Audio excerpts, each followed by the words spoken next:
Application forms tend to be very sameish, so if you can put a little bit of personal flavour in there that separates you from the rest, that really helps. You should prepare for the whole of the interview by making sure that you've read about the school, you've read about the current curriculum, you've read about our standards, you've looked at our CVA, you've looked at our performance tables, and you look at what different things we could do to make things better.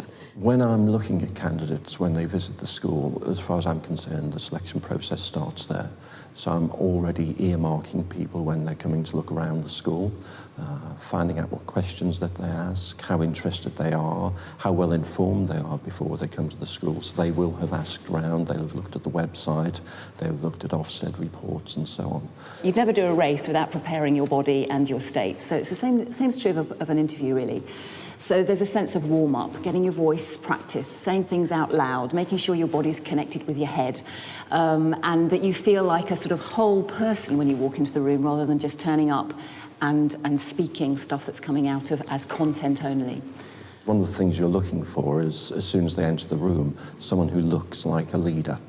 So you need to get yourself together before you come into the room, make sure that you make eye contact with the panel as soon as you come into the room, as say a firm handshake, and look all around at the panel when you're answering their particular questions. The most important things that I look for with an interview candidate is somebody that I know is going to lead and inspire. The way that they speak, the way that they hold themselves, the way they interact with different people, the fact that they'll have proper eye contact, the fact that they are people who really want to work with children and not just say that they want it because they want the position. Another tip is to think about how do you show your personality? And is that your dress, or is that, how do we get a sense of you in this interview? So think about what you wear. Think about what will actually give you a sense of you feeling comfortable, but also giving others a sense of who you are. There's a danger that teachers undersell themselves. They tend to be modest creatures. So it's important at interview, that's your 30 minutes or so, to sell yourself. So it's important that you don't hide your light under a bushel. No one else is going to blow your trumpet for you, so you need to do it. The other thing that I think is really important is to hang on to your love of what you do.